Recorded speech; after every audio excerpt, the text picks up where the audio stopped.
Dopo un lunghissimo viaggio in fuoristrada e una breve salita ma impegnativa, dato che sono le 3:30 del pomeriggio e ancora non abbiamo pranzato, siamo arrivati in un luogo che è veramente unico nel suo genere. Siete curiosi?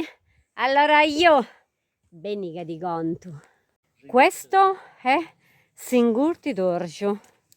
Guardate un po', che meraviglia!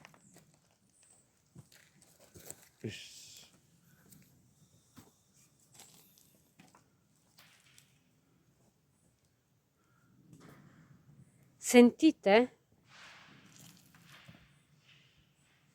Le pietre come vanno giù in profondità? È bellissima questa gola.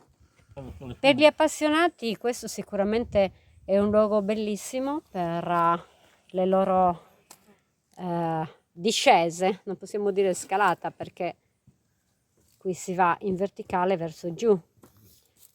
Ci vorrebbe una strumentazione adatta per mostrarvi com'è questa gola, veramente profonda, fa impressione. Qui scorre l'acqua 365 giorni l'anno e si percepisce il fresco che arriva dal ventre della terra, dal cuore della nostra terra di Sardegna. Non ho mai visto un luogo come questo. No, sarà per là. Sicuramente. Amore, Grotta 0584. Singurti d'Orgiu, Alessia e Mario vi salutano.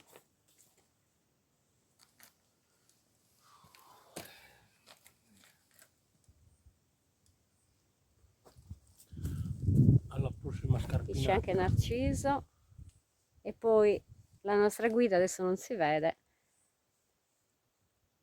Bibbio. Eusebio. È impressionante, una gola così profonda e poi tutto attorno alla vegetazione.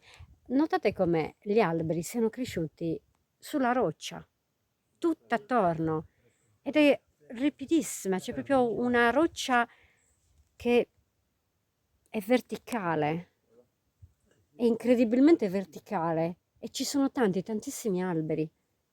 La natura crea ciò che l'uomo forse neanche riesce a immaginare.